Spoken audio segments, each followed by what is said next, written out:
సచ్చిన చేప కన్నా రేటు ఉంది లేదా? 150, 200. సచ్చిన రొయ్య కన్నా లేదా? ఎండిన చేపకు రేటు, సచ్చిన చేపకు రేటు, సచ్చిన రొయ్యకి రేటు. నువ్వు చచ్చేవాడనుకుంటున్నా? 5 రూపాయలు అనుకుంటున్నా? 10 రూపాయలు అనుకుంటున్నా? ఉత్తగా తీసుకో. ఒక్క మాట చెప్పాలంటే నువ్వు సచ్చినా నేను సచ్చినా సచ్చినాక దున్నపోతు తోలన్న దేనికన్నా పనిచేస్తా. చేయరా? దున్నపోతు తోలన్నా చెప్పరే?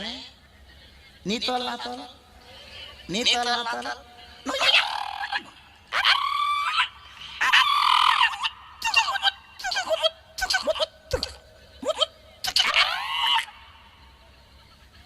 కొంచెం ఎర్రగుంటే కొంచెం అందంగా ఉంటే ఆగారు, కట్లపాలాగా తిరుగుతా ఉంటారు. అర్థం కాడ